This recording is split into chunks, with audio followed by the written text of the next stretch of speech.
Actually मैं एक बच्चा उसका इंटरव्यू ले रहा था, उसकी रैंक बहुत अच्छी थी, भूल गया, उसको 5-6 दिन हो चुके हैं, ठीक है। उसका इंटरव्यू ले रहा था तो उसने बहुत अच्छी बात करी, उसने बोला sir practice makes a man women perfect. Sir ये बहुत ही मतलब फालतू लाइन है, फालतू लाइन आज के वर्ड में ये एप्लीकेबल नहीं है। मैंने पूछा क्यों? क्योंकि उसने बोला सर देखिए आजकल कोई परफेक्ट तो है नहीं, ठीक है ना सर। हम इतना जानते हैं कि सर देखिए मेरे 45% आए हैं, 45% था उसका जेई में स्कोर, 45% मतलब 300 में से 150 नंबर, ठीक है। फॉर एग्जांपल 300 में 150 नंबर या 400 में 200 नंबर। मैं देखो परसेंटाइल की बात नहीं कर रहा हूं, मैं परसेंटेज की बात कर रहा हूं। तो उसने बोला सर देखिए मैं भी देखिए परफेक्ट नहीं हूं, पर मेरी रैंक अंडर 2000 है, उसकी अंडर 2000 बेटा रैंक है, कितनी मैं भूल गया हूं, कुछ 1500-1600 थी। तो उसने बोला सर देखिए 45 से 50% के बीच का स्कोर है। सर मैंने क्या करा, सर देखिए डीपीपी के सवाल मुझसे भी नहीं होते थे, मेरी बात क्लियर है, मुझसे भी नहीं होते थे, मैं स्ट्रगल करता था सर।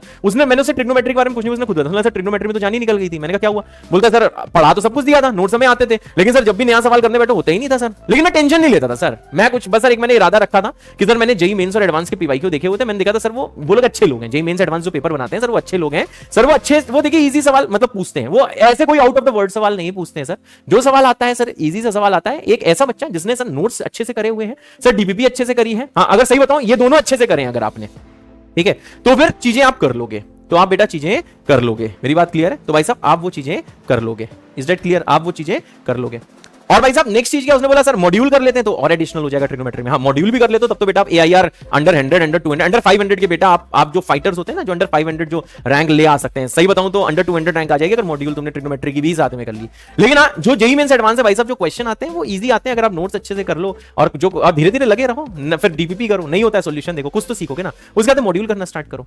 तुम कभी ये मत सोचो कि अगर मानो सर ने कोई चैप्टर 20 दिन में मानो पढ़ाया है तो तुम 20 दिन में नोट्स भी कर लोगे, तुम डीपीपी भी कर लोगे, तुम अगर मॉड्यूल भी कर लोगे, ऐसा बेटा नहीं होता है। तुम्हें ऐसा हो सकता है इसी को करने में 40 दिन लग जाए, हाँ ऐसा हो सकता है, ऐसा बेटा हो सकता है, ठीक है ना। बस लगातार पढ़ते रहना है। अगर आपको लगता है कि आप ही का बैकलॉग है तो देखो यार बैकलॉग के बहुत सारे टाइप्स होते हैं। कैसा? कुछ लोग का भैया नोट्स में बैकलॉग होगा, तो ऐसे लोग से तो भाई मैं बात ही नहीं कर रहा हूं जिनका नोट्स में बैकलॉग है, ठीक है भाई।